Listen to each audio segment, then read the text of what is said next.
Welcome to Curating Tools, a podcast which explores the practical aspects of curatorial work. Through conversations with some of the most prolific curators and art professionals in the creative sector, we aim to provide you with tools and advice to help you develop your curatorial practice. This podcast is brought to you by Call for Curators, a platform promoting professional opportunities since 2012, and Node Center for Curatorial Studies, the first e-learning platform for curators and art professionals founded in 2009. So, hi everyone, welcome to this episode of Curating Tools. I'm here with Tšhegofatšo Mabaso, and we'll be discussing collections, working with collections, and curatorial practice as usual. So, Tšhegofatšo, thank you so much for being here today with me. How are you doing? I'm great, thank you. Thank you so much for having me on here today, Maria. I'm looking forward to this discussion. Thank you so much. It's really a pleasure having you here for this episode. I'll just give a brief context to your practice, just kind of using your bio. So Tšhegofatšo is an artist, curator, and researcher based in Cape Town, South Africa. In her practice, she is interested in experimental approaches to knowledge production, exploring new curatorial methods, and imagining new forms, whether for exhibitions, collections, or institutions. Collaboration influences her thinking, drawing on the wealth of knowledge and approaches collectives have to offer us historically. Her current research looks to what queerness as a mode of being in the world offers and incites a critical, generative space for knowledge production and possibilities of radical futures. So, just kind of speaking from this bio, Tšhegofatšo, could you tell me about your journey into curating and kind of because you are also an artist, and as a curator, you've worked within institutional framework and also independently. And it's a question that I ask all of the guests on this podcast. It's really fascinating to hear the different stories, different backgrounds that people come from and enter curating, because all these different experiences bring in something very unique to the curatorial practice. So could you please share with us your journey? Absolutely. So I think for me, having started, working as an artist, I did my undergrad in fine art, and I was, I really gravitated towards more kind of like installation-based media. And so this idea of mediating ideas within a space, I was really drawn to that. And I think that was probably the initial kind of interest towards what curating or the curatorial as a kind of idea and a mode of working could offer me, in a kind of sense of mediating various ideas to create an experience for an audience, a viewer, a person, a participant within a contained space or a particular site. So I definitely consider how I've approached curating as deeply embedded within the idea of myself as an artist. And that's sort of how I approach even the research and the kind of execution of projects. I started after this kind of interest in the curatorial led me to do an art history MA, because I was interested in curatorial history, particularly in the context of South Africa and how it had developed over time, in addressing kind of questions around which spaces people were engaging the practice of curating, but also thinking through the legacies, like the kind of institutional legacies that remain from a kind of colonial and apartheid context, and how specifically Black curators in South Africa, like the early 2000s, were working with this mode within institutions, but mostly outside of institutions in a kind of like project space context to rethink how the form situated itself in this particular context against the backdrop of the kind of global development and expansion of curatorial practice. So that's sort of like where my initial kind of interest and like research interest into the curatorial came from. And I think through a variety of, I was moving in and out of different contexts. I sort of started taking on small independent curatorial projects, but also the practice of forming research collectives and practice collectives with other artists. And through that, I kind of allowed myself to also experience myself as like a cultural worker and an organizer. And so curating more extensively became a way for me to merge my kind of research practice as an artist, which was really about drawing from archives, historical archives, familial archives, to bring together ideas within a space, an installation space, for example, and I guess organizing collective work with artists. There is a collective that I started with someone that I studied with, Tatenda Magaisa, called Reraletsema. And there we were less so making work, but really spending time with colleagues and peers, thinking through what it meant at that very early stage in our kind of creative careers to be an artist practicing in Johannesburg, what kind of issues affected how we make work. And it was really about coming together and documenting those experiences. And I think through collective work, an interest in archives, having also worked briefly within the commercial gallery space as well, and having that kind of direct kind of liaison and process of working with artists to help them like kind of realize particular projects that they were interested in doing or working. Becoming a curator, I suppose, felt like a way to really thread all of these kind of divergent modes of working into one kind of practice. So, yeah, that's basically how I kind of came to becoming a curator. And at the same time, I was also doing kind of like sessional lecturing, and I really value the space of the classroom and the exchange of of learning between all of us within the space of a classroom, not just taking on a kind of authoritative position of possessing knowledge in a lecturing position, but to see it as a generative idea space. That greatly like also pushed me towards wanting to think through and understand the ideas that I was researching and lecturing about within the space of exhibitions. And through that, I kind of also ended up wanting to see how to practice that within institutional frameworks as well. But I've constantly moved in and out of independent practice and also working within institutions. Yeah, it seems to me that kind of from what you're saying, the kind of thread that is going through your work and through your practice is this kind of very strong sense of working with spaces and locality. Kind of, you mentioned that when you said that you're coming from an artistic background, specifically working with installation and thinking about working in specific context of spaces. And the collective aspect to your work.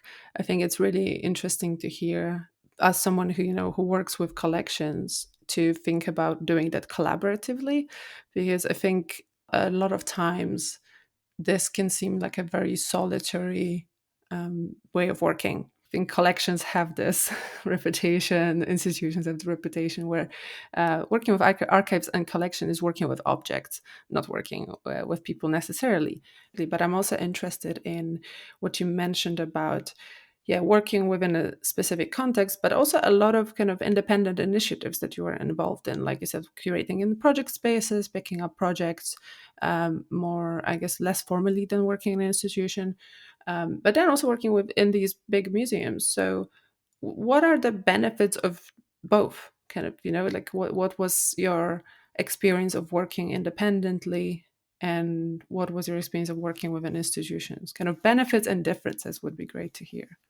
Absolutely. Yeah, I think, speaking to collaboration and I guess this tension of how does one collaborate, for example, in an institutional or museum space, because definitely what we've come to understand, I guess the image of the curator as, this individual researcher who spends a lot of time with objects, understanding the modes of making of the artist, the context in which the works were produced. It's kind of like very solitary research journey, and then the curator sort of emerges with all this knowledge they've gathered and insights and presents it in the form of exhibition or perhaps publication to an audience.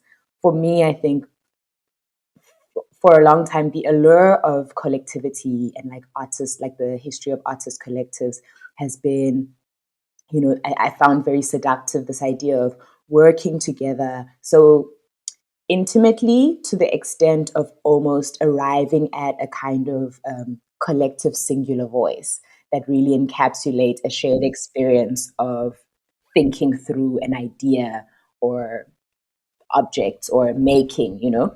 And so I find that to be I believe that that is essential for institutional context as a way of disrupting this sort of presentation of either the curator or sometimes even the artist as this like sole purveyor of like sole genius and sole purveyor of like knowledge, and bringing in collectivity into that space always felt like a really interesting disruption and an undermining of that like singularity of thinking. So it hasn't always been easy, particularly in institutional context, because there are ways that this, being excited by this way of working and trying to create opportunities for that way of working disrupt the way that institutions order work or need things to be delivered or understand kind of like the deliverables and outputs in the form of an exhibition. And so I think for me, it has been essential to hold on to that as a kind of principle for my work in trying to almost set a precedent through collaborating with other curators, or even collections managers, archivists, and bringing people who are considered outside of the institution, whether they are artists or other thinkers, to think through together and give, I guess I could say, like equal status to their engagement as my curatorial voice, because I feel like that also sets a precedent for the kind of work that we're trying to do around breaking the big institutional walls between collections, for example, and their source communities, collections and the communities of the artists that have produced that work, the context that have resulted in the making and the ordering of ideas within a particular work or bodies of work. Um, I think that's kind of interesting. You mentioned a bit before about working in education context, teaching, and how how you kind of tried within this context to kind of, I guess, disrupt the hierarchy or try to have a more horizontal relationship with your students or the people you teach. Um, and that kind of seems to be showing through also your approach to working within institutions. And I think that's interesting to hear from people who have this direct experience about breaking the walls, because it seems like in the history of curating, the curator within the museum as this authority, like you said, that kind of comes out of an exhibition publication. There was this big turn where curators went in kind of to work independently. But the museum status of a curator hasn't really changed that much. So it's really, really great to hear kind of your approach to how you're dealing with that.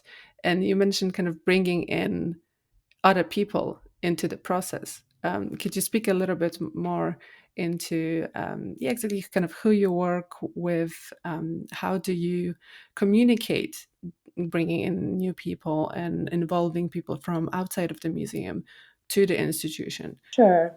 Yeah, I think for me, it has been very interesting. And I think it also ties into, what you were asking. Perhaps there's a way I could also answer what you were asking about, comparing working independently versus, within an institution, is that I think my experience, I've only ever worked within one museum, the South African National Gallery. And as the curator of contemporary art, the official title was Curator of Contemporary Paintings and Sculpture, which was a very interesting tension for me Mm. because I was very interested in, I wouldn't say I'm like particularly interested or specialized in painting and sculpture, and really consider that I work with a lot of like works that attempt to undermine even those categories.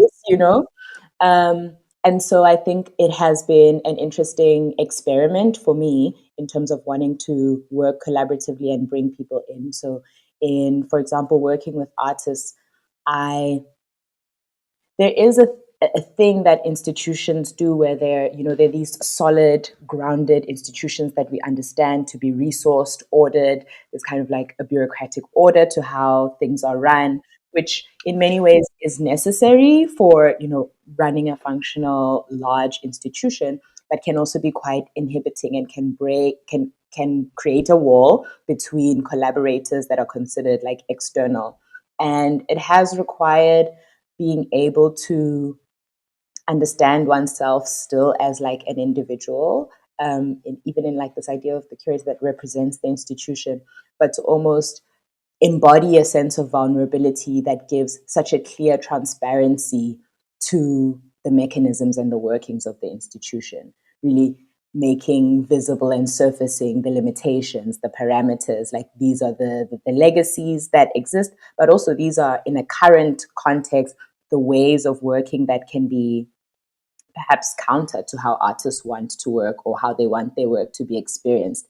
And I have often experienced that there isn't always a very generous sense of vulnerability because the curator kind of possesses, in our kind of social understanding of their role, also a sense of power over being the mediator, and in being able to approach it from a kind of vulnerability of surfacing the conditions, the limitations, and these are like budgetary limitations, but also spatial ones, like really asking artists to walk with me in understanding almost practical questions like the age of this building and what we're able to do with the walls and the limitations of this building are going to define how your work is experienced, and how do we co-conspire to create an experience that you are imagining, but that with my understanding of the context and the audiences of the space, I can enlighten you about that understanding and we co-create in that space. Um, it requires a great deal of negotiating. Um, that also goes on top of the various other kind of curatorial functions. It's not a small job to be a curator, and it extends so far beyond exhibitions and making of exhibitions. So it can often feel like a double undertaking to try and reinscribe this more horizontal way of working that is open and fluid. And that also, I think, one of my interests have been in never understanding the exhibition as a final product. The idea that when we open the exhibition, it's finished. It's an ongoing space of making for me. It is very much a studio for me. Beyond the initial research phases and the installation phase, where it does become accessible to the public, I never quite consider it done, which can be very frustrating for people who don't work like that within an institutional context, because there is the sense that this exhibition is constantly in flux. But I find that necessary and generative, and I think far more interesting for me also in having a conversation with audiences and not presenting this like pristine final product. And that also has made space for artists to continue to develop the work in the space of the exhibition with me. So territories between us at the National Gallery, which I curated in 2021, was, I think, my first big sort of like play with really pushing to have an exhibition that to me still felt like a studio space in some sense, where we were changing the experience of the work based on the conditions we were constantly experiencing, and not shying away from or hiding that from members of the public. And it was also at a time where, in this like hybrid sort of post-pandemic, but we're not quite out of the woods yet. We hadn't been in the exhibition spaces in the museum for about a year, limited access to research resources. It was really about playing within a different terrain. And I had also just landed at the museum. So I was really still orientating myself and my practice within the institutional context, and then grappling with the conditions of museums being closed for a year and then sort of open and then closed again.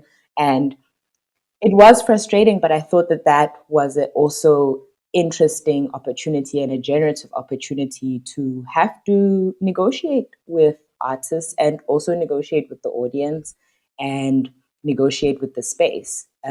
which not only relating to COVID, but just like the resources that we're working with as a public institution, the age of the buildings, the age of the collections, issues of conservation, the more boring and mundane things. I was interested in how they can also inform, I guess, the insightful work that is the exhibition.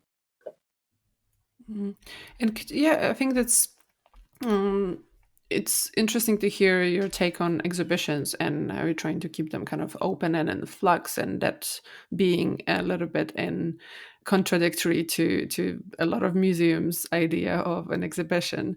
Um, could you speak a little bit more to kind of yeah, exactly, keeping this the exhibition, keeping it evolving, while taking audiences into consideration? You spoke about a very particular time in our recent history around COVID. But I'd be very interested to hear about kind of what are your modes of working, whether at that time or ideally with contemporary artists and exhibition within institutional context. How do you keep audiences engaged and how do you keep the exhibition alive? I think that a lot of our listeners would be really interested in, what are the solutions to this? Is this kind of public programming opportunity? Is this kind of an ongoing intervention? Mm. Or even, historically we've seen artworks that change over time. So can exhibition also take on this kind of evolving role? Yeah, I think, for me, what I've really had to sit with and think through is how to also not almost how to use the exhibition format and also attempt to slightly like decenter its almost like grandiose nature in how it presents a set of ideas or a concept, and having it in flux feels like a way to constantly set ideas in motion and destabilize them at the same time, or question them visibly. And it isn't it's not foolproof. It probably fails more than it is successful, but I think it has been interesting also to push against this idea of exhibitions as the kind of sole mode of communicating for curators within the institutional space, whether working with collections or working with contemporary artists, for example. And for me, I think a question that still remains and that I still continue to grapple with and have only ever managed to maybe try and set up questions or parameters to enable this in some kind of a future is to realize the imperative of us as people who have worked and continue to work with and inside institutions, um, not being the people who dictate the modes of engagement. And I find that sometimes the disconnect with audiences for me has been from my assumptions about how they want to consume or engage with work. Um, it requires a great deal of, I guess, vulnerability again to also realize and maybe trying things that feel like they might risk the ways of working that we know within an institutional context. So, some of the questions I've asked is whether having, a full roster of exhibitions and a full exhibition calendar for the entire year where we say, okay, these are the exhibitions that we're going to have on, install shows on, deinstall new show. But how do we perhaps extend space between exhibitions or during exhibitions to allow for other things to happen that aren't necessarily latched onto exhibitions only as public programs? Like the exhibition will have walkabouts and will have workshops, but how do we open up more space, for example, for audiences to make use of the space? And I think these questions for me also stem very much from being someone who worked within a public institution, taking on the kind of responsibility, I guess, of understanding what it means to work with public resources, and therefore asking the question of who gets to determine how that space is used.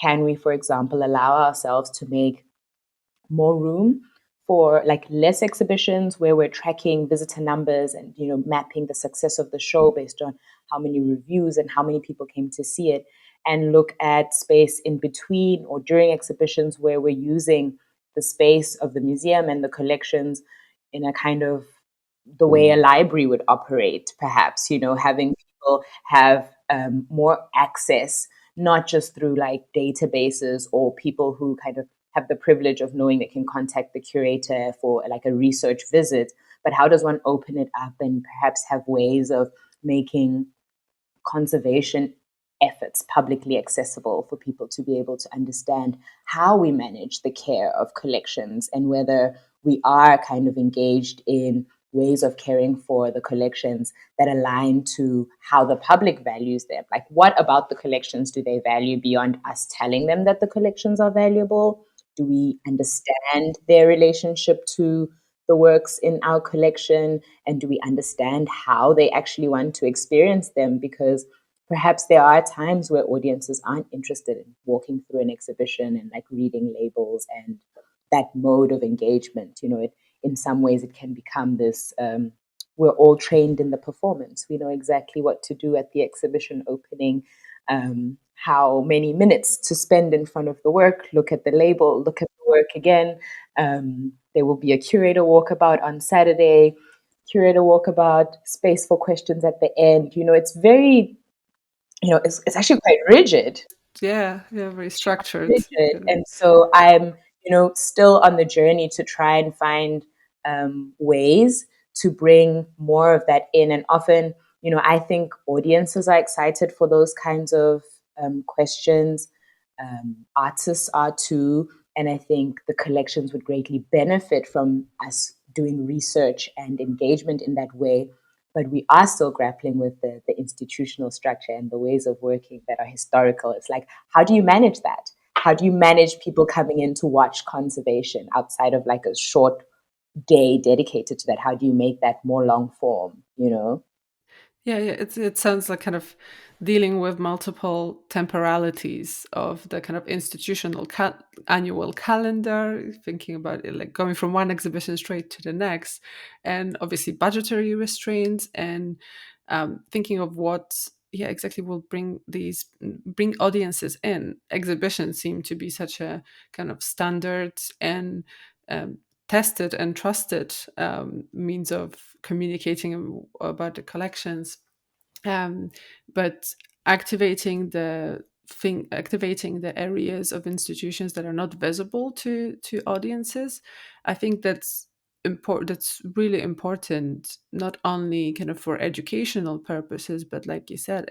these are a lot of the public institutions they use public resources, so in a way opening up and showing what's going on backstage. It's also important for people to know that the institutions are not stagnant spaces that only put on 4 free exhibitions a year, and kind of nothing else goes on in there. So I think that's fantastic. And you mentioned also activating, working with collections and contemporary artists. And you were the curator of contemporary art at a major institution, and you're an artist yourself. Kind of what are the modes of working with artists when bringing them into collections or working with archives, and what are the benefits? Kind of what can curators contribute to this activation of the space? Yeah.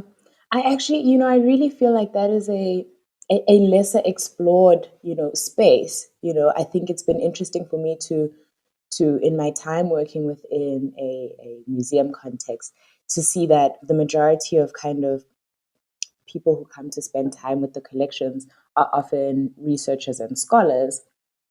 And, it's been an ongoing question to try and think through how we as a team at the National Gallery, for example, where are the ways that we could actually make the collections attractive to artists as a way of, as a repository of research, as a way to think through their work by engaging the works of other artists. And while, I don't, for me, there haven't been projects that directly address this, but it was a persistent question for myself and actually a number of colleagues when we were thinking through, what are the kinds of exhibitions that or projects that we should be dedicating time and resources to.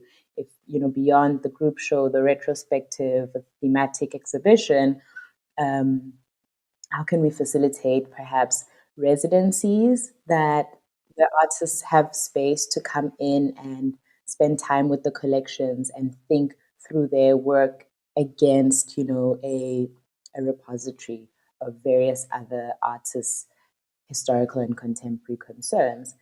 It's greatly difficult to do that kind of work with limited budgets, and it's not impossible. I think it's definitely about institutional will, but one has to sort of jump off of the exhibition bandwagon to actually be able to have time and space to think through those modes of working. One of the ways, though, that I feel like hasn't necessarily been publicly accessible in the times that I've worked within an institutional context, but I think is important in thinking about the role that artists play in engaging collections or in the formation of collections, is thinking through the idea of acquisitions quite critically and the accumulation and the building of the collection. Um, there is often or what I walked into and experienced was a kind of detached relationship to how we acquire work, that isn't kind of set in a kind of clear vision of what the growth of the collection means. Not just to say we're a museum that has collections and we want to make sure that as many artists from as many groups are represented, but what is the ongoing life of a work in the collection, especially in the context where you're working with living artists. And I've had an amazing opportunity to learn from amazing colleagues who asked really interesting questions for me. I mean, Ingrid Nasondo and in her curatorial practice really highlighted for me the need to constantly return to the artist, regardless of how many years a work has existed in the collection, and not only for kind of like maintenance and kind of like conservation input, but to give artists the opportunity to think with you anew interpretations of their work. We acquired this work 10 years ago. The life of the work has changed. It has been in these various exhibitions. Have you shifted your relationship to this work? Has new works that you've made changed your relationship to this? Would you want to reframe titles or text related to the work and be part of um, writing a today story about this work, even though it left kind of like your studio and your kind of like immediate making space several years ago? Your practice has shifted. So I think having that idea that maybe changing our relationship to how we possess objects as museum practitioners, we own it. The sense of ownership can often sever the opportunity to be in constant co-creation and a collaborative interpretation Mm. of the work when we actually do have the opportunity to access the artist. So we kind of treat collections sometimes as if the artist is dead, and I think that's just ingrained in the ways, or like kind of like the scholarship around curating with collections, and to try and undermine that. Yeah, absolutely. I mean, working with collections of works of living artists, kind of, I feel like, there's this element of care for collections that in this instance can be executed very literally by also taking care of the artist and trying to represent the kind of, like you said, the kind of updated version or the context in which the work currently may operate. Because I feel like a lot of times also with works that might be either political or that do refer to a certain moment in time, there is an opportunity to continue a conversation, and have it ongoing. Museums with collections or institutions with collection often seem pretty stagnant. Like exactly like the objects aren't activated.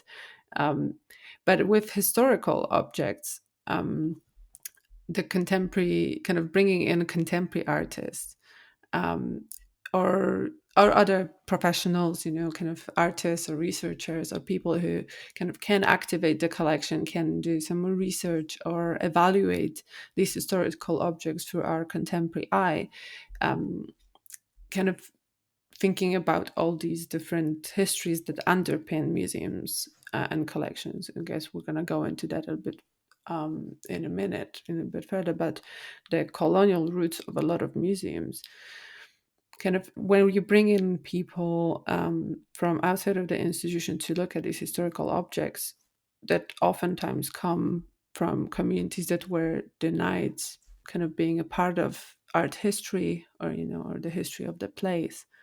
um, can is that kind of a good way of providing new insights into history and honoring and kind of accepting communities that were previously denied participation in writing their own histories?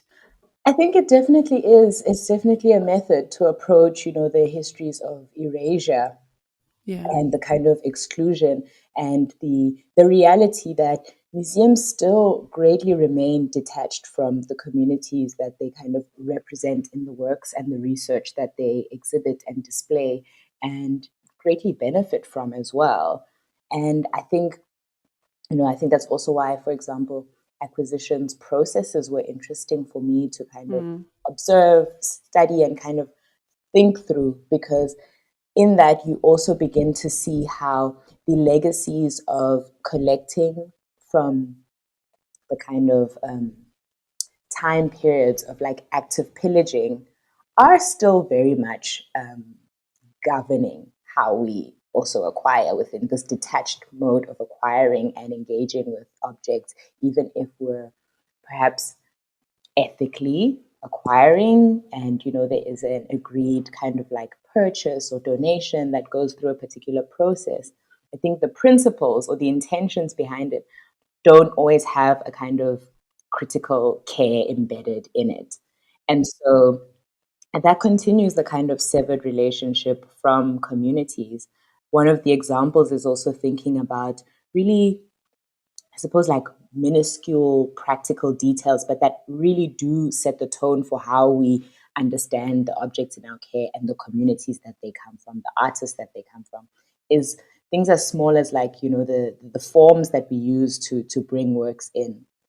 The idea that a work is produced by one artist is one that we actually already know as a falsehood.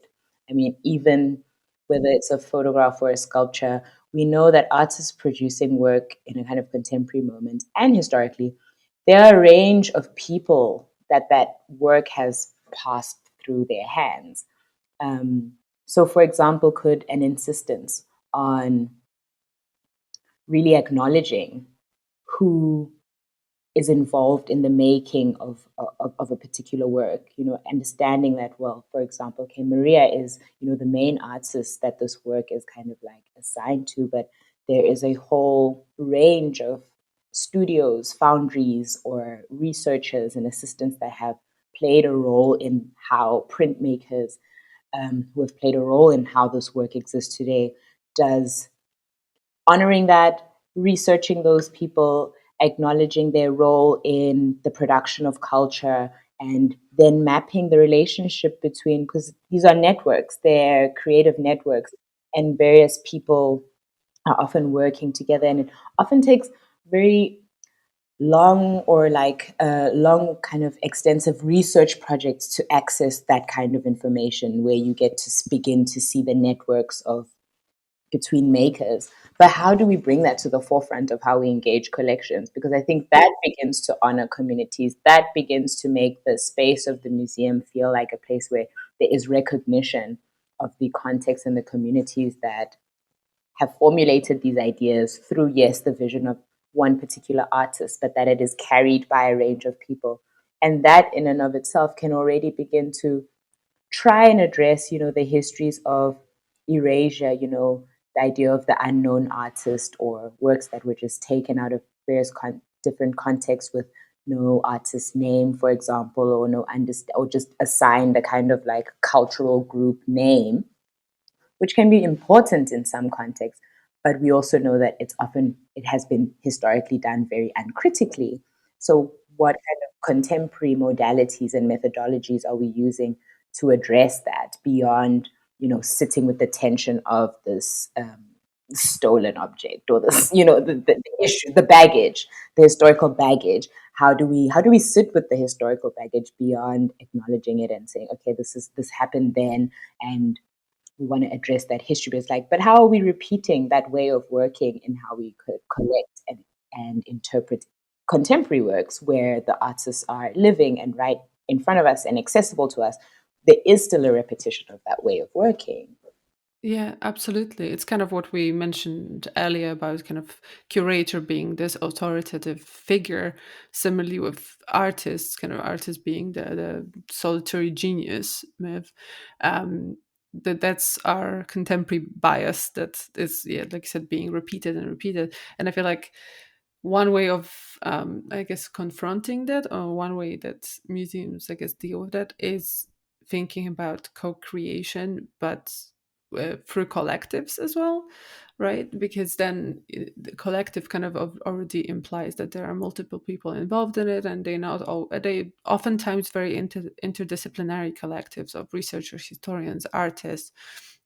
But it still kind of groups these people under one umbrella and doesn't really allow for diving into the history of kind of similarly what would be a provenance in Mm, like art market context, yes. um, which kind of the provenance of ideas, I guess, or kind of our techniques, art making, culture making in the museum context. Do you think kind of that there are any other modes of working? Kind of is there a way of addressing that? Because it seems like being within an institution working within this framework, that is extremely difficult Mm, because I mean, I don't have that experience, but I can imagine that it's a pretty kind of bureaucratic process where you have to fill in a form. This is an artwork by, similar to like an auction house. This is an artwork by this artist, made in this. These are the materials. I think that becomes also very problematic when museums start collecting works that aren't necessarily material works. I mean, mm. I know kind of a big example, a large case study is, Tate Modern when they started collecting performance. And that caused a lot of people working at Tate and a lot of people in the field of curating to kind of start questioning kind of exactly what are the objects or the things that museums should collect. Absolutely. I really, one of the things I loved how you phrased like the provenance of ideas, and how one brings that into, the rigidity of structural bureaucracy. And I mean, there are practical reasons to it. Like, a form does need to be filled. We do need to have records. And often it requires us to, sometimes we will have instances like the collecting of performance that force us to have to ask particular questions. But even in instances where perhaps we're not so overtly pushed in the direction of asking those kinds of questions, to not take, the traditional ways of doing things as truth and as ways that work for us, and to constantly see our curatorial practice as extending beyond interpreting works for exhibition and engagement with the public, but that, policy work and the kind of bureaucratic structures and challenging them and how they operate is part of our research. It's part of what we need to be thinking through in terms of creating the environment in which works are read, understood, and experienced. I think it's also one of the things for me that, the how is always the big question that we sit with, and we circle around. Scale is a really big issue and a really big challenge, and I think for me that is probably one of the big reasons I don't consider myself an institutionalist, because I don't necessarily believe in the, I think, sustainability of rigorous engagement the more we scale and make bigger and accumulate. I find perhaps inspiration can come for me mostly from looking at how smaller, maybe less sustainable museums and the community museums are able to navigate an ongoing close relationship with the source communities of their kind of like the subject matter of the museum, of their archives, of their collections, and maintain this almost person to person relationship, and I guess an argument I would make or kind of support is more one around really seeing the benefit of having a more decentralized approach to how we collect, not having this the kind of the large scale museum for me, and I know it works for many other people, has sort of run its course in being able to address the critical questions that I have of our contemporary moment. And I think there's great value in kind of working within them, using, the resources that are allocated to them to create work that is enriching and valuable for the communities that, one, fund the existence of these institutions. But I can also recognize that to really get to interesting points that can begin to overturn that, I don't see how we can do it in these big institutions. They're like big ships, and if you need to make a quick U-turn, it's going to take you a very long time to do that in a big ship. But if we had tons of smaller ships that can be adaptive to the conditions that we're navigating and that can pool resources through a network as opposed to funding one large institution to make all our kind of curatorial and exhibition dreams and community engagement dreams come true, I'm not so sure that that is an approach that I completely back. But I think one of the advantages, of these massive institutions is not only funding or the kind of the workforce, the human resources that often lack in the smaller organization, the more independent initiatives. A lot of the institutions do work with history and write the canon. So that's something that's very tricky when working independently or in the smaller ships, like you said. But there is but something that the institutions are not that great at is being contemporary, even when they when they claim they are being actually responding to events, to the issues that are affecting people. There's always the delay, the institutional bureaucratic delay, that's it's very visible these days when there are events happening all around the world and institutions are not responding in any meaningful ways. One question that I kind of thought about when preparing for this conversation was also the area of archives and thinking about living archives, kind of. So could you kind of talk a little bit to what living archives are and what is the potential for these smaller initiatives to engage with the current moment and kind of writing history as we experience it?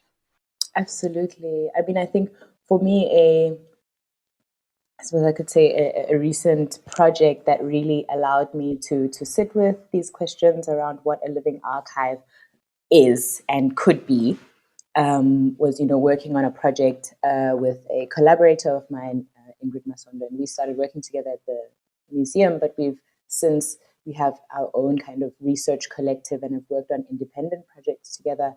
And there was a collection, an archive-based project working with 17 photographs by photographer George Hallett that were acquired by a university collection. And we were asked to sort of, they had sparse captions and, they were from various different bodies of work, and to kind of write a story of Hallett's practice through an exhibition using these 17 works. And what became the biggest resources was the network of George's friends, family, people who had worked with him over the years, and weaving together things from their personal archives to aid in the interpretation of these various photographs from different bodies of work, understanding through his network of communities from exile in Cape Town, District 6, Bokap, and connecting all those threads to write a narrative about his practice and the significant contribution his photography made to writing a particular kind of history of South Africa and places like District 6 and Bokap. And with these kind of like interviews, or you approach people directly, I wouldn't even, friends? So it was like, yeah, it was really like WhatsApp voice notes, talking to, Tina Smith at District 6 Museum to be like, who's the person in this photograph? And she's like, I actually think I know someone who might have known who that was. And it was very informal. And the project is really ongoing, because what one unearths in doing work in that way is that there's 10 times more than you could ever kind of achieve within the space of like one exhibition project. But that recognizing that there is a real will and a desire from communities to preserve their own cultural production and knowledge, that even, the institutions, Isiko had many works by Hallett, and the Works of Art Committee at UCT had acquired these 17 works. But within the institutional context, that wasn't our main site and source of research. It really was the communities that he was in that colored the story. And all through works and archives, photographs that they had in their personal collections, we, I suppose you could say, loaned and made scans of negatives and various images and letters and poems that came from his community of people. And that became how we wrote and kind of this mediated the writing of his story that was actually being written by the people that knew him and that spent time with him. And I think that was a really amazing exercise for me in really seeing how it was so difficult for us to access institutional archives to get footage of him to include in the exhibition, to deal with needing to pay for rights for certain things. And what ended up being our main resource for research and thinking and even bouncing off were the communities that he lived in.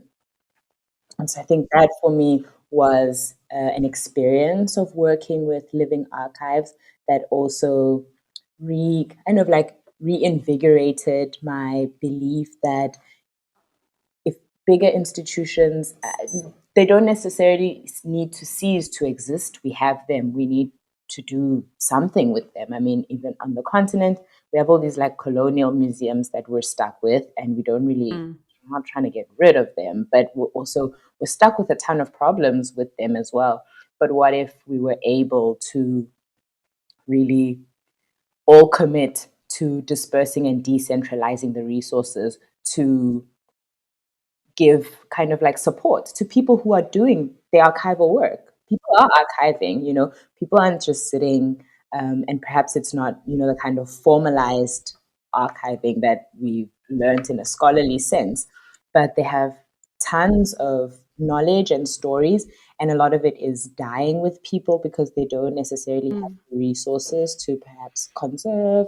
But what if, conservation budgets, if they were, I mean, they're already quite scant within an institution, but if there was a concerted effort to extend conservation skills and resources outside the museum, Mm. use that to like help, people, artists who have personal archives and families that have kept the archives or the history of a particular neighborhood, and I think museums like District 6 Museum are an amazing resource because I think they've really Mm. managed to, over the years, remain a community museum that people still feel close to and feel like they can walk in and out of and experience the history of a neighborhood that was destroyed, and that it's still their place to see images and to take things from their own archives and put them in that collection for safekeeping. There's a close relationship.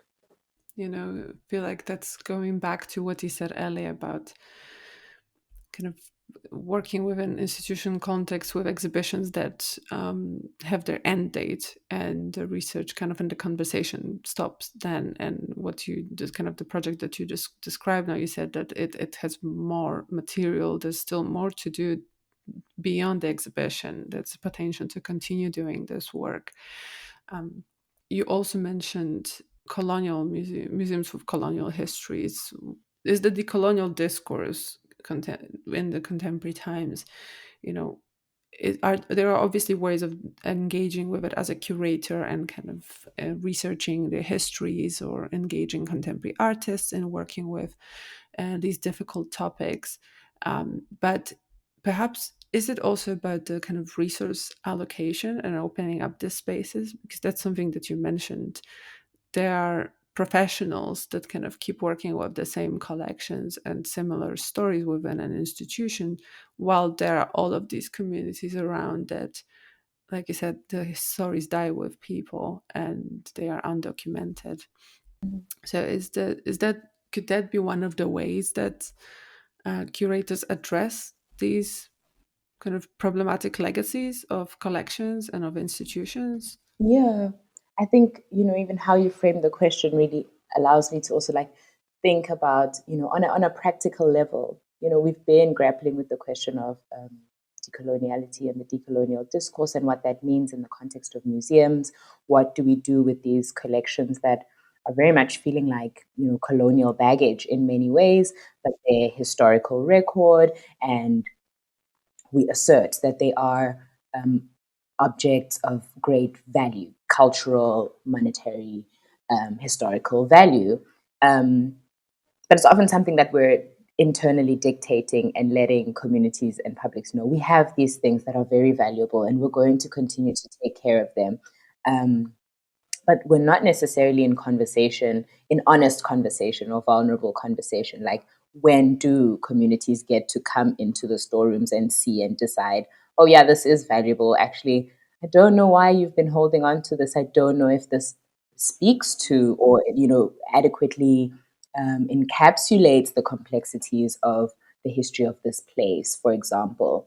And, what would it look like if we spend just half of our conference budgets where we're having symposia on decolonial practice and discourse and how to decolonize the museum, on facilitating access for communities to come into the collections, have enough staff to make it possible and feasible for people Mm. to spend time in the collections and ask us difficult questions. Because often I find we are circulating around the same questions, and really it is a frustrating exercise because we do want to see the change. We do want to um, reform these spaces into spaces that people can take ownership of, but we are still using the very same like modalities. We're going to create exhibitions that we feel like maybe are decolonial or trying to ask questions about how to decolonize.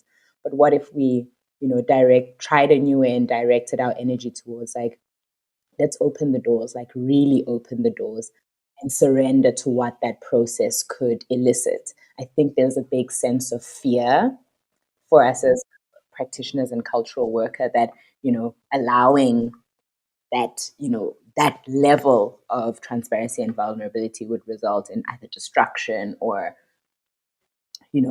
I don't know, so many things to imagine. But I don't think we've tried it enough.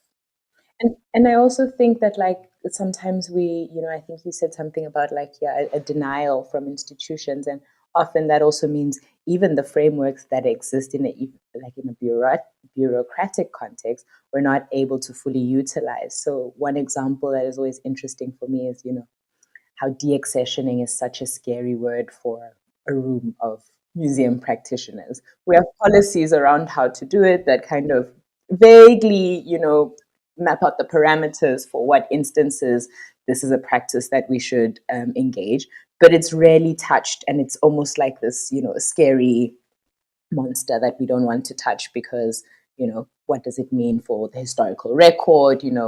If works aren't damaged, what, that's the only, instance where maybe we can consider that. I mean, there have been interesting instances, especially when museums were in a funding crisis across the world, about, deaccessioning to sell works Mm.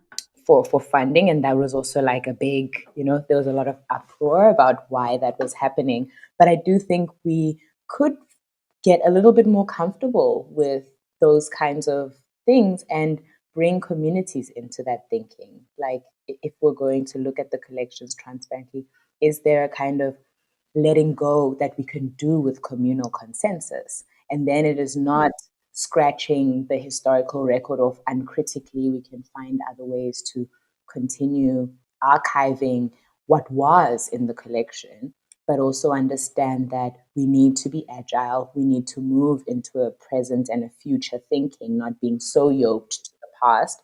and addressing the past in a critical way to allow us to really sit in the present Mm. in a connected kind of sense. Yeah. I mean, I'm also thinking kind of deaccessioning and getting kind of let go a little bit of the past. I mean, that's, that for at least for a lot of Western museums, the first step would be restitution and returning a lot of the artifacts that are in Western museum, which is something that is happening very slowly, but um, it's still quite relatively rare. And I do uh, I guess on the like a very simple level can imagine why, because it's the museum would become empty, some of them. But I think this is a precedent that can put on a tone as well of we are returning some of these artifacts, some of these objects, often to communities as well, because there's so many artifacts that are of spiritual values to communities still nowadays. Um, and that would make a big difference if these artifacts were returned to them. Is the kind of Do you think that is kind of important, thinking about restitution and kind of returning these artifacts? You mentioned deacquisition, but I think that that's kind of that is it kind of gaining more financial resources. But restitution seems like something that should be done, but there's no incentive other than, I guess, moral ones in Mhm. it for institutions. Yeah. I mean, I absolutely believe that restitution is an important conversation that we need to have constantly, and that we also need to move beyond the conversation, because I think we have talked ourselves in circles around it. And I think the reason why is because of the kind of financial and cultural benefit that Western museums still stand to gain from being in possession of all these artworks and artifacts. And if we can't get past that reality and addressing that, we will continue to have these conversations for a very long time. And I think in my practice, even when working within an institution, I didn't necessarily, I want to say I didn't center restitution in a very particular sense in the way that we were talking about it, the return of objects from Western museums. I think it's critical and it's important and it needs to happen. It's a no-brainer. Um, but it's about, the political will and the institutional will to really put action behind the words that we have been saying. I do also think that I am, going back to this thing of seeing how we're repeating patterns, that I think if we look at the way that we're collecting contemporary works, the ethics might look a bit different and it might look like we're above board, but we could be having the very same conversation around kind of like the mass acquisition, let's say, of like the work of African artists, paying very little or like kind of through shady studio dealings with artists that are not necessarily fair. We could have this ethical question 50 years from now again. So how do we set kind of like a foundation that can allow us to stop accumulating in this way, stop accumulating cultural ideas, identity in this possessive way? And I think if we were more comfortable, for example, with, using and looking at works and interpreting them for moments in time and having ways to archive and record that, and then releasing objects, if we had that approach, if we became more comfortable with that approach, I think it would help us out of this conundrum, because we are we might solve, and restitution takes place for things that were pillaged during the colonial period. And then how do we deal with the kind of conundrum within a hyper capitalized art world, auction houses, galleries, and all those contracts that artists are kind of, embroiled in? And if we have a different social structure, look back at that and say, well, that wasn't actually particularly ethical. We start the process again. But if we can shift our ways of engaging, or maybe of making collections that are not tied to this forever collecting, never stop collecting. We're always accumulating. We always need a bigger storeroom, and we're never going to release anything. We will conserve it forever. It's an unsustainable practice, I think, and even just on practical levels, without thinking about the kind of the philosophical idea of, the moral question of restitution. I've sat on acquisitions committees at the institution I worked on, but other ones, and like the space crisis is always like, we're looking at list of works to acquire, but we're also having a space crisis, storage space crisis. But we will continue to collect. To collect, yeah. And we say it's the problem. We really need to deal with it. Okay, what should we do? Perhaps we need a bigger storage area. It's like, until when? Could we actually have a more focused and honest, realistic approach to how collections are made, how they transform? And I do think transformation requires letting go, as in, if we're to separate or remove ourselves from the museum context. In order to transform things, you do need to let some things go.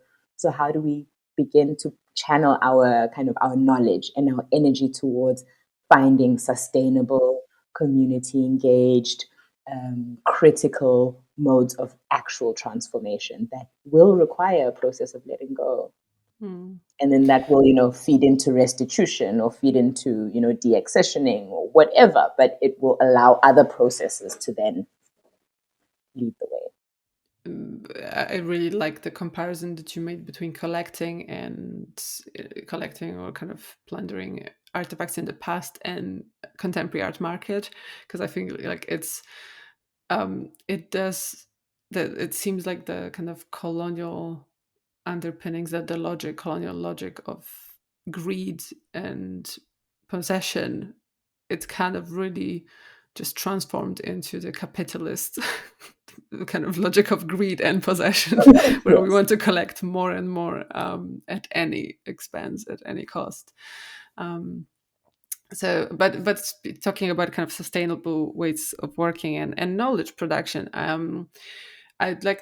would like to ask you about the project that you did when you partnered with Wikipedia South Africa. So that was called Edit Your Pride, and that was a virtual editathon. So again, a long editing session where you wrote collectively and edited articles about queer artists and organizations. And kind of I found that project really interesting as someone who also works with digital artists or the digital in my practice. Could you tell us more about the project, kind of how it came about, and by extension talk a little bit about kind of digital influences on your work, and kind of do you find working digitally or remotely with institutions and with communities rewarding process? Yeah. I mean, for me, I think it's just a matter of how like the digital is like unavoidable. It's an unavoidable part of our reality. I'm a millennial. Like, it's like, I saw the transition to where we are now with technology. So it was never a part of existing in this world that I could ignore. And that said, I'm also very critical of the space and how we use it as cultural practitioners, because often we almost engage it in a very like flattened, universalized way. So, this idea of like digitization, for example, within the heritage space, and the importance of digitizing our collections and making them accessible online. But there's so many questions around data usage, rights, and all of that are lesser at the forefront of like the public discourse around the kind of like digital boom for collections and heritage. And I think for me, organizing Edit Your Pride was a very interesting opportunity. I was not someone who knew very much about editing Wikipedia, very much still an amateur Wikipedian. But I was interested in the kind of idea that it is an encyclopedia created by civilians, that it's supposed to be decentralized in the sense that anyone technically is able to create a Wikipedia account and edit articles. Of course, there's a big conversation to have about the pillars of Wikipedia and how accessible, and the idea of like neutral language is like in what context. It's very culturally specific. So of course, the hegemonies that govern knowledge in the world will not leave other platforms to exist outside of them. They are still governed by that. But I think I was really happy to be so, I guess, yeah, Wikimedia South Africa was really, Bobby, who is based in Joburg, I reached out to him and it was just like, is there a way I could organize an editathon? It was also during like COVID. And it was like, what do we do with our resources, I suppose, our position as a cultural institution at a time where, the idea of creating virtual exhibitions, etc. I was definitely a curator who was resistant to that because I felt like it was a kind of knee-jerk reaction to not being able to be within the gallery space that did not consider issues of accessibility. The idea of like everyone has a phone is like quite overplayed, and there's so many people who are not connected through data, etc. And so this kind of idea of moving to the digital as a way of advancing, but not considering who you're leaving behind in that process was important and unresolved for me at the time. And so I felt like, while virtual exhibitions are really important and interesting modes of working, within the context of South Africa and Cape Town specifically, it did not feel like the kind of question I needed to be addressing at that moment. But the idea of editorial representation on the internet and how a space like Wikipedia might allow opportunities, of course, with limitations, to kind of think through editorial representation of queer communities and organizations. So, like, just the exercise, I suppose, during those long COVID months is like Googling South African LGBTQIA plus artists and maybe getting like 4 names and knowing that there is such a larger community of cultural producers, but there weren't enough articles, even like popular articles.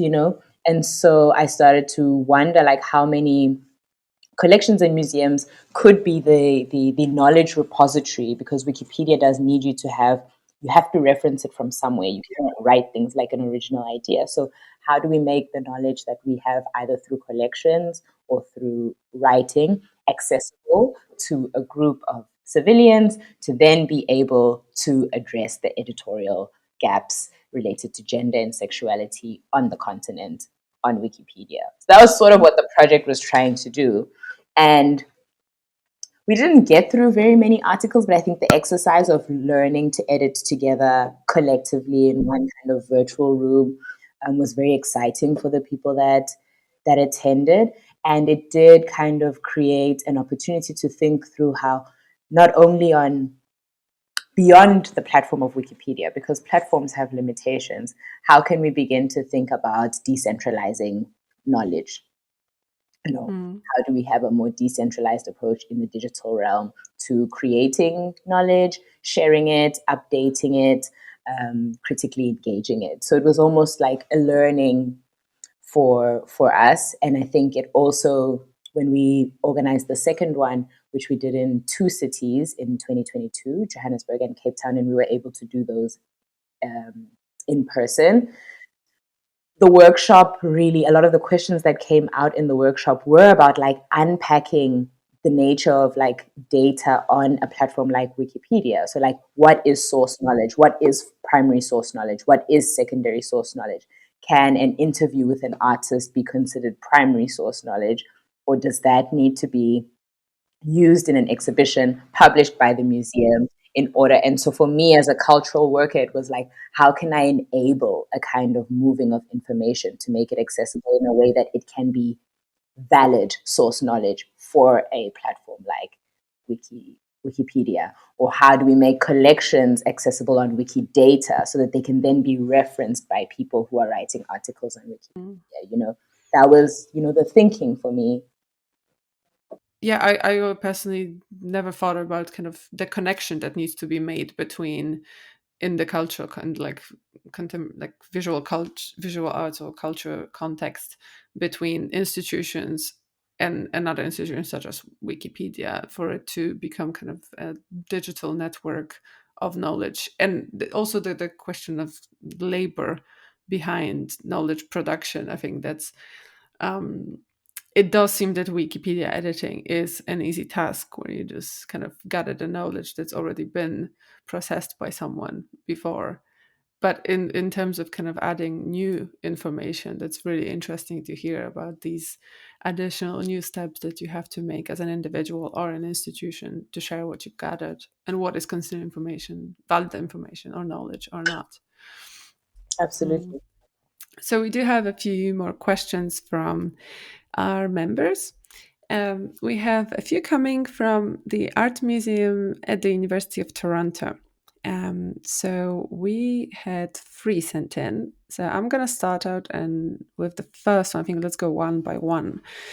So the first question is, how much value is there in collecting widely across several fields, subject areas, media histories, etc., versus limiting collecting to a very specific and delimited area of research field, for instance?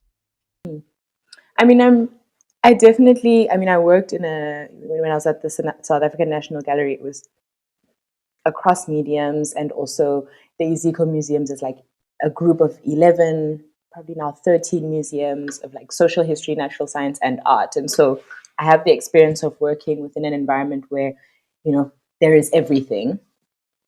And I think I'm more inclined to finding a little bit more value in museums or collections rather, with a very specific collections focus. Because I think for me, and in the ways I navigate my curatorial practice, there are more opportunities to have far more impact in having focused collections direction and transformation and engagement and like direct community contact within the available resources when one is working with like a kind of more concentrated and concise area of research or field.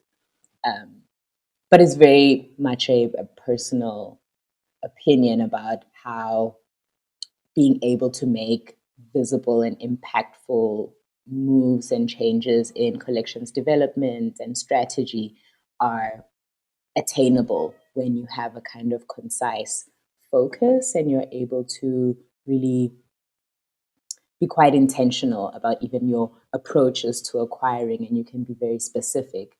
When you are dealing with anything and everything, it becomes very difficult also to set the parameters for which histories come into the collection. And this attempt to represent everyone can actually be a risky one, because also sometimes it also means that for us as cultural workers and heritage practitioners in the space, we don't necessarily always have the broad range of research interest or specialization in a kind of like broad range of fields. So we're able, of course, to engage, but not perhaps at the level or the depth that could create really like rigorous critical collections.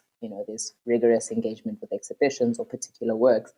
But I think too, my interest is in seeing how working smaller can allow for more rigor. Mm. Yeah, absolutely. I think, like you said, it's also the question of resources. The research that is being done exactly won't be as kind of valuable if it's more surface, can be more surface level with Yes. larger collections.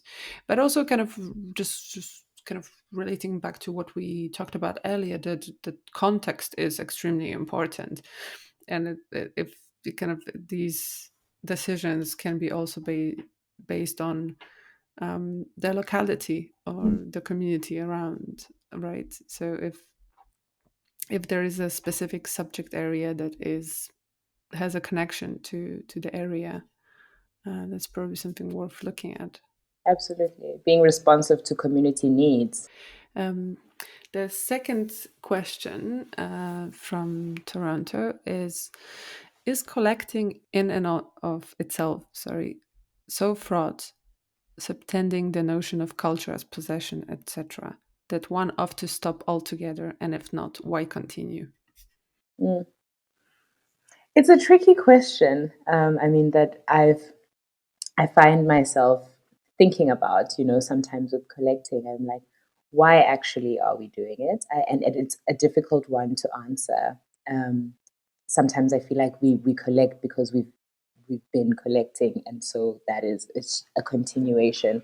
But it becomes very difficult to do it critically. And what I was saying earlier also about this, like, accumulatory approach, this ethos of accumulation that is so difficultly embedded and so hard to detach from collecting, making it difficult to have the kind of challenging contemporary questions that we need to have about resources, space, and representation. And so there are many days where I sort of feel like, well, perhaps we should stop, perhaps we should stop and really sit with what we have accumulated, or possibly disperse what we have accumulated, depending on how we, our kind of critical engagement, which direction that leads us in, of dispersal or of sitting with what we have and working with that. But I mean, to what end? Because then we're kind of stopping the historical archive if that is what we're invested in doing with collections. It is maybe also about going back to the drawing board about what collections are meant to, what role they're supposed to play in a given society. And I think, like you were saying about context with with the first question, it is, yeah, it's dependent on that community that is set out to benefit from a particular collection, whether or not that is a valuable exercise. So it's definitely not a universal question, or one that we can answer with a kind of universal answer. But I do think we can maybe be a little bit more critical about institutional collecting, because I don't think there is a natural human instinct to accumulate and keep things of value. And I don't think human beings would ever stop doing that. But what we are struggling with is the institutionalized form of collecting. And maybe that is one that I'm probably more comfortable letting go of, and seeing how our own kind of individual and community based forms of accumulating knowledge, and maybe not objects, can be an interesting side of knowledge production. But again, it depends on where you're speaking from and what resources you have. Mhm. So, kind of the last question following on that is, where is the collection to be able to do the best work with and for it? Mm. Um, yeah, it seems a bit abstract, but yeah. Yeah, I think I'll probably approach it in an abstract way, which I think, to be able to do the most to have the most value and impact with the collection, I really do think that it is best placed with the communities of its creation, and to have a kind of in-depth, intimate, and embodied understanding about the work. And I think to work from a place where we move and share knowledge, or share those collections temporarily, but that they are still always situated with their source communities, whether those are artists or other kinds of communities.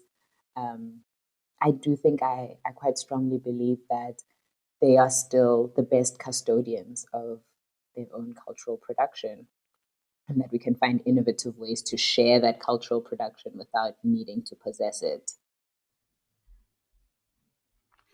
Yeah, that made me think this good, as you were kind of responding just now, that the questions are coming from the University of Toronto Art Museum, and the question of locality there. I'm sure there are some Mm.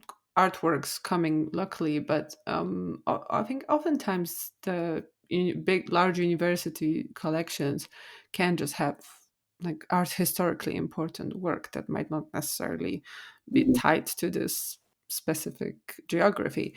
Um, but I guess kind of thinking about the more temporal kind of aspect of collection, perhaps bringing in works for a certain periods of time, kind of activating, not necessarily acquiring artworks now just for the sake of acquiring, but including them in the collection for a certain period of time, might be an idea to address. Approach, a potential approach.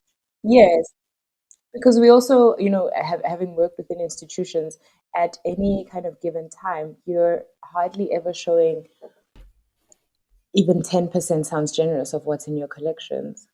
So we are accumulating thousands of objects to keep in storage as well. And that is a reality that we should actually be quite honest about, to say, it is nice for institutions to possess, collections north of 20,000, 50,000 objects that the public sees about 5% of over a period of 20 years. We could have, really an interesting network of rotations of works that are still held and taken care of and in the custodianship of their source communities, but are allowed to kind of travel within a global network of knowledge, interpretation, production, and engagement. Great. Thank you so much for addressing these questions as well. And we hope that these are helpful to the people that sent us them from Toronto. I think we're kind of nearing the end of the time that we have. I think we might be actually past the time that we have. So just kind of, I have one last question, or kind of a small activity that I'd like to ask you. Is there like a short exercise for our listeners that they can do when they're in a museum or gallery that could support the critical approach to collections? Something small, something as someone who works with collections. It doesn't have to be like I guess a museum collection. It could be any cultural space.